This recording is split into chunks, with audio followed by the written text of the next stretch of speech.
இந்திய தலைநகர் டெல்லியில் ஒட்டுமொத்த காவல்துறையையும் பொதுமக்களையும் அதிர்ச்சியில் உறைய வைத்த ஒரு கொடூர கொலை சம்பவம் 40 மணி நேர தேடுதல் வேட்டைக்கு பிறகு ஒரு மரணத்தோடு முடிவுக்கு வந்துள்ளது. அரசு கொடுத்த துப்பாக்கியால் ஆசையாய் கரம் பிடித்த மனைவியின் பிறந்த நாள் அன்றே அவரை சுட்டுக் கொன்றுவிட்டு தப்பியோடிய போலீஸ் அதிகாரி மெனிஷ்பதி சொகுசு கொட்டல் அருகே சடலமாக கண்டெடுக்கப்பட்டுள்ளார். இந்த அதிர்வூட்டும் சம்பவத்தின் பின்னணி காதல் திருமணத்தில் ஏற்பட்ட விரிசல் மற்றும் அதன் கோரமான முடிவு குறித்த விரிவான செய்தி தொகுப்பு இதோ.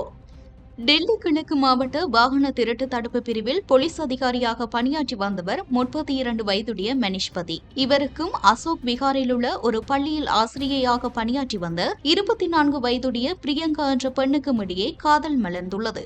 இவர்களது காதலுக்கு இரு வீட்டாரும் பச்சை கொடி காட்ட கடந்த 3 ஆண்டுகளுக்கு முன்பு இவர்களது திருமணம் மிக விமர்சையாக நடைபெற்றது. ஆரம்பத்தில் மகிழ்ச்சியாக சென்ற இவர்களது வாழ்க்கையில் சில மாதங்களிலேயே கருத்து வேறுபாடுகள் முளைக்க தொடங்கின. போலீஸ் அதிகாரி பணியின் பணிச்சுமை மற்றும் குடும்ப பொறுப்புகள் காரணமாக இருவருக்கும் இடையே அடிக்கடி தகராறு ஏற்பட்டுள்ளது. ஒரு கட்டத்தில் சண்டை முற்றவே கடந்த 8 மாதங்களுக்கு முன்பு பிரியங்கா கோபித்துக் கொண்டு டெல்லியில் உள்ள தனது சகோதரரின் வீட்டிற்கு சென்று குடியேறியுள்ளார். ஜூலை 13ஆம் தேதி பிரியங்காவின் 24வது பிறந்த நாளாகும். தனது மனைவியுடன் சமரசம் பேச விரும்பிய மெனிஷ்பதி ஜூலை 13 அன்று அதிகாலை பிரியங்காவின் சகோதரர் வீட்டிற்கு சென்றுள்ளார். பின்னர் பிறந்த நாளை கொண்டாடலாம் என்று கூறி பிரியங்காவை தனது மோட்டார் சைக்கிளில் அழைத்துக் கொண்டு வெளியே சென்றுள்ளார். அதிகாலை நேரத்தில் கல்யாண்பூரி பகுதியில் உள்ள லால் பகதூர் சாஸ்திரி மருத்துவமனை அருகே அவர்கள் சென்றபோது மீண்டும் பழைய குடும்ப பிரச்சினைகள் குறித்து இருவருக்குள்ளும் வாக்குவாதம் ஏற்பட்டுள்ளது. வாக்குவாதம் ஊற்றி கைகலப்பாக மாறிய தருணத்தில்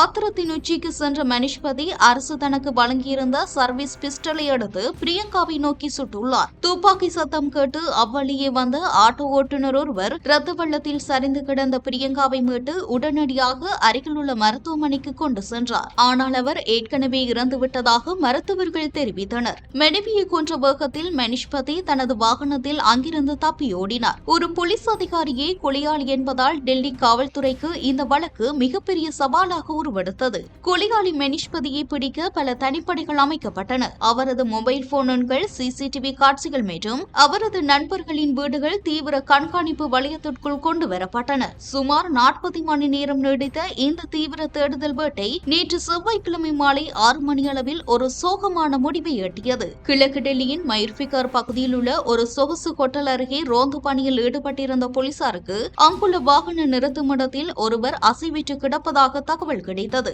உடனடியாக சம்பவ இடத்திற்கு விரைந்து சென்று பார்த்தபோது அது தப்பியோடிய போலீஸ் அதிகாரி மெனிஷ்பதி என்பது உறுதி செய்யப்பட்டது. அவரது வலது நெற்றியில் துப்பாக்கி காயம் இருந்தது. மனைவியை கொல்ல பயன்படுத்திய அதே சர்வீஸ் பிஸ்டலை கொண்டு அவர் தன்னைத்தானே சுட்டு தற்கொலை செய்து கொண்டது முதற்கட்ட விசாரணையில் தெரிய வந்துள்ளது. சம்பவ இடத்திற்கு 10 முதல் 15 நிமிடங்களுக்கு முன்புதான் அவர் தற்கொலை செய்திருக்க வேண்டும் என காவல் துணை ஆணையர் ராஜீவ் குமார் தெரிவித்துள்ளார். எனினும் அவர் தப்பியோட பயன்படுத்திய ஸ்கூட்டர் அந்த பகுதியில் கண்டெடுக்கப்படவில்லை. கடந்த 40 மணி நேரமாக அவர் எங்கு தலைமறைவாக இருந்தார் என்பது குறித்து சிசிடிவி காட்சிகளை வைத்து போலீசார் இன்னும் விசாரித்து வருகின்றனர். தங்களது செல்லமகள் பிரியங்காவை இழந்து தவித்த குடும்பத்தினர் மெனிஷ்பதியின் தற்கொலை செய்தியை கேட்டு அதிர்ச்சியிலும் ஒருவித நிம்மதியிலும் ஆழ்ந்துள்ளனர். இதுகுறித்து பிரியங்காவின் சகோதரர் நிதின் கண்ணீருடன் ஊடகங்களுக்கு அளித்த பேட்டியில், என் தங்கையின் பிறந்த நாள் அன்றே அவளது உயிரை பறித்து அந்த பாவிக்கு இயற்கையை தண்டனை வழங்கிவிட்டது. அவளது கொலையாளி தன்னைத்தானே மாய்த்து கொண்டதால்